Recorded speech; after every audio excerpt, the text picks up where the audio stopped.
샬롬, 평안한 날들 보내고 계십니까? 주의 은혜가 내게 있음에 감사하여 늘 평안이 가득한 삶을 사시기를 주님의 이름으로 한 분 한 분 축복합니다. 오늘 말씀은 예레미야 13장 말씀 되겠습니다. 제 13장. 여호와께서 이와 같이 내게 이르시되 너는 가서 뱃띠를 사서 내 허리에 띠고 물에 적시지 말라. 내가 여호와의 말씀대로 띠를 사서 내 허리에 띠니라. 여호와의 말씀이 다시 내게 임하여 이르시되 너는 사서 내 허리에 띈 띠를 가지고 일어나 유브라데로 가서 거기서 그것을 바위 틈에 감추라. 내가 여호와께서 내게 명령하신 대로 가서 그것을 유브라데 물가에 감추니라. 여러 날 후에 여호와께서 내게 이르시되 일어나 유브라데로 가서 내가 네게 명령하여 거기 감추게 한 띠를 가져오라. 내가 유브라데로 가서 그 감추었던 곳을 파고 띠를 가져오니 띠가 썩어서 쓸 수 없게 되었더라. 여호와의 말씀이 내게 임하니라. 이르시되 여호와께서 이와 같이 말씀하시니라. 내가 유다의 교만과 예루살렘의 큰 교만을 이같이 썩게 하리라. 이 악한 백성이 내 말 듣기를 거절하고 그 마음에 완악한 대로 행하며 다른 신들을 따라 그를 섬기며 그에게 절하니 그들이 이 띠가 쓸 수 없음같이 되리라. 띠가 사람의 허리에 속함같이 내가 이스라엘 온 집과 유다 온 집으로 내게 속하게 하여 그들로 내 백성이 되게 하며 내 이름과 명예와 영광이 되게 하려 하였으나 그들이 듣지 아니하였느니라. 그러므로 너는 이 말로 그들에게 이르기를 이스라엘의 하나님 여호와의 말씀에 모든 가죽 부대가 포도주로 차리라 하셨다 하라.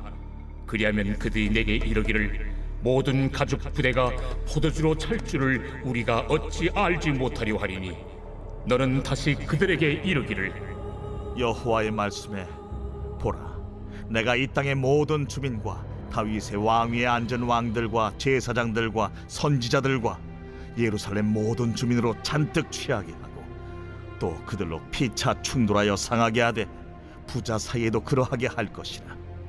내가 그들을 불쌍히 여기지 아니하며 사랑하지 아니하며 아끼지 아니하고 멸하리라 하셨다 하라. 여호와의 말씀이니라. 너희는 들을지어다. 귀를 기울일지어다. 교만하지 말지어다. 여호와께서 말씀하셨습니다. 그가 어둠을 일으키시기 전, 너희 발이 어두운 산에 거치기 전, 너희 바라는 빛이 사망의 그늘로 변하여 침침한 어둠이 되게 하시기 전에 너희 하나님 여호와께 영광을 돌리라. 너희가 이를 듣지 아니하면 나의 심령이 너희 교만으로 말미암아 은밀한 곳에서 울 것이며 여호와의 양떼가 사로잡힘으로 말미암아 눈물을 흘려 통곡하리라. 너는 왕과 왕후에게 전하기를 스스로 낮추어 앉으라. 관 곧 영광의 면류관이 내려졌다 하라. 네겝의 성읍들이 봉쇄되어 열자가 없고 유다가 다 잡혀가되 온전히 잡혀가도다. 너는 눈을 들어 북방에서 오는 자들을 보라. 내게 맡겼던 양떼, 내 아름다운 양떼는 어디 있느냐? 너의 친구 삼았던 자를 그가 내 위에 우두머리로 세우실 때에 내가 무슨 말을 하겠느냐? 내가 고통에 사로잡힘이 산고를 겪는 여인 같지 않겠느냐? 네가 마음으로 이르기를 어찌하여 이런 일이 내게 닥쳤는고 하겠으나 내 죄악이 크므로 내 치마가 들리고 내 발 뒤꿈치가 상함이니라.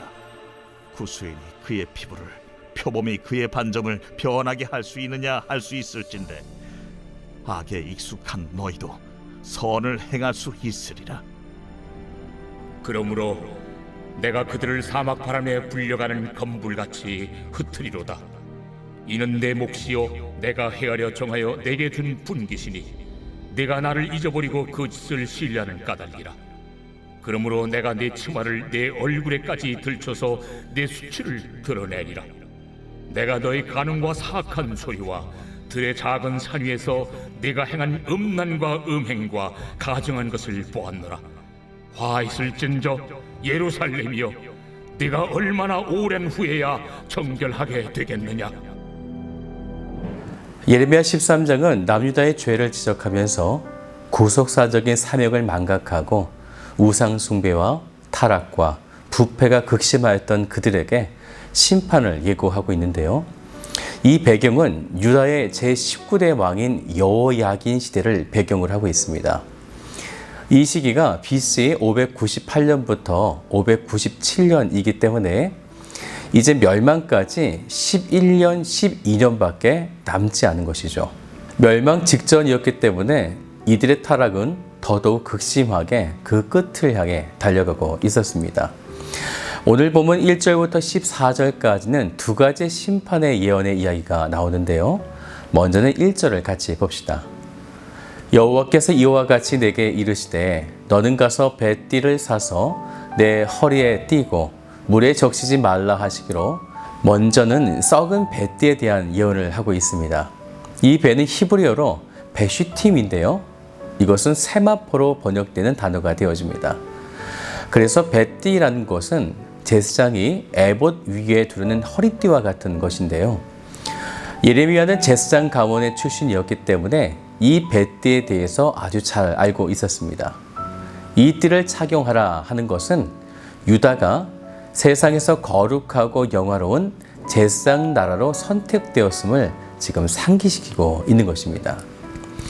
하나님은 예레미야의 이 행동을 통해 유다가 제사장 나라로서의 독특한 지위와 하나님과의 관계가 있음을 지금 보여주시면서 이스라엘 백성들에게 영적 경각심을 불러일으키고 있는 것입니다. 그래서 다시 1절을 같이 볼까요? 그 배는 물에 적시지 말라 이렇게 말씀하셨는데요. 물은 곧 세상의 죄를 상징하고 있습니다. 너희들은 세상 죄에 물들지 말고 구별되이 살아야 한다. 이것을 말씀하는 거죠. 그런데 그 다음이 중요합니다. 너희는 이 세대를 본받지 말라. 네, 이 말씀에 그러면 어떻게 할 것인가? 이 선택이 그들 가운데 주어진 거죠. 2절을 보세요. 내가 여호와의 말씀대로 띠를 사서 내 허리에 띠니라.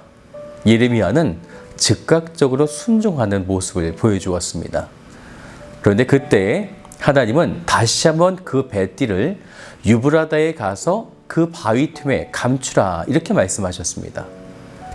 예레미야가 있던 곳에서부터 유브라데 강까지는요, 거리가 1000km에서 많게는 1200km까지 되는 먼 거리입니다. 영적인 순종을 넘어서 육체적인 순종까지 요구하고 계신 거죠. 그때에 예레미야는 5절을 같이 보죠. 내가 여호와께 내게 명령하신 대로 가서 그것을 유브라데 물가에 감추니라. 하나님 말씀에 또 순종하게 되어집니다.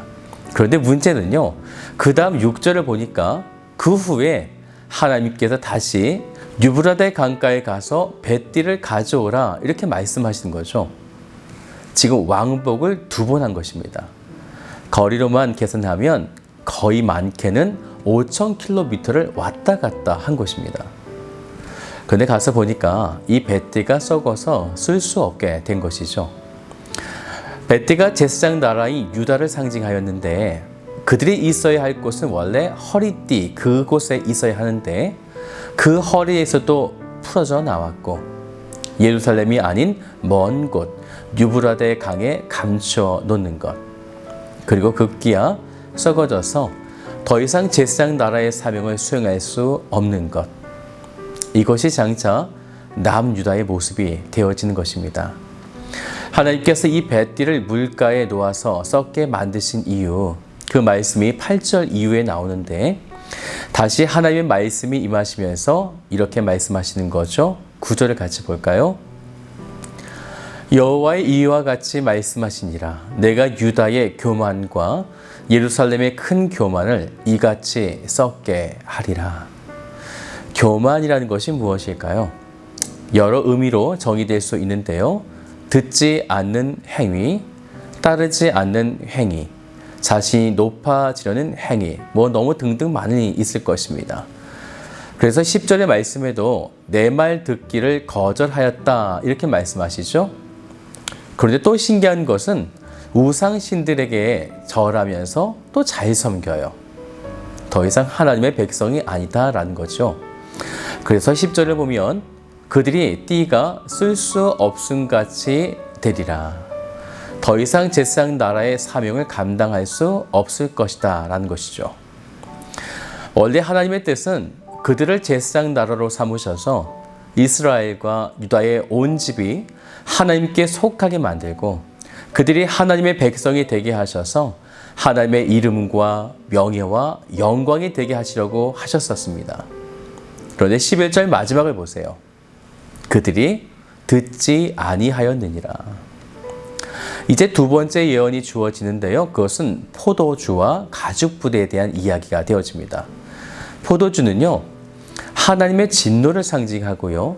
가죽 부대는 유다를 상징하고 있습니다. 이 의미를 기억해서 우리가 12절을 같이 한번 읽어보죠. 그러므로 너는 이 말로 그들에게 이르기를 이스라엘의 하나님 여호와의 말씀에 모든 가죽 부대가 포도주로 차리라 하셨다 하라. 그리하면 그들이 내게 이르기를 모든 가죽 부대가 포도주로 찰 줄을 우리가 어찌 알지 못하리요 하리니. 유다의 하나님의 진노가 가득 찰 것인데 이때 유다 백성들이 조롱하며 이렇게 말하고 있는 거죠. 가죽 부대에 포도주가 차는 것이 당연한 것인데 우리가 몰랐겠는가? 즉 그들은 하나님의 기쁜 뜻을 이해하지 못하고 현상적인 것만 바라보는 영적 우매함을 그들이 보여주고 있는 것입니다.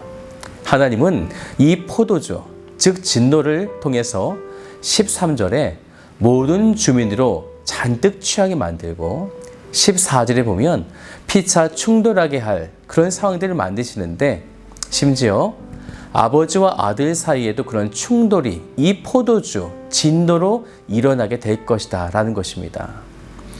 이들의 이러한 교만으로 인한 심판. 그런데 하나님은 15절을 보세요. 너희는 들을지어다. 귀를 기울일지어다. 교만하지 말지어다. 여호와께서 말씀하셨습니다. 아직 이런 심판과 어두움과 멸망이 일어나기 전에 16절을 보면요.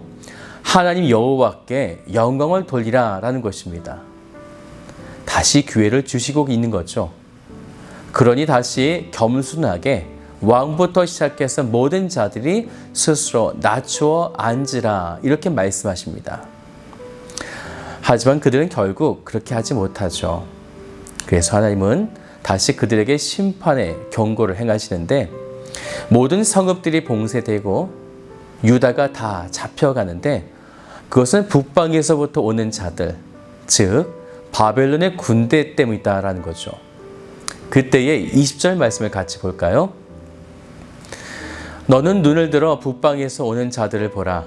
내게 맡겼던 양떼, 내 아름다운 양떼는 어디 있느냐? 양떼는 유다 백성인데 하나님께서 맡기신 기업입니다. 그들이 다 어디 갔는가? 이렇게 말씀하신 거죠. 그래서 하나님은 바벨론을 통해 그들의 발 뒤꿈치를 상하게 만드시고 그들을 흩으시고 수치를 온 천하에 드러내시겠다 하는 것입니다. 그리고 이때 하나님은 이렇게 한탄하십니다. 27절 마지막을 보세요. 호화 있을진저 예루살렘이여 내가 얼마나 오랜 후에 정결하게 되겠느냐 하시니라.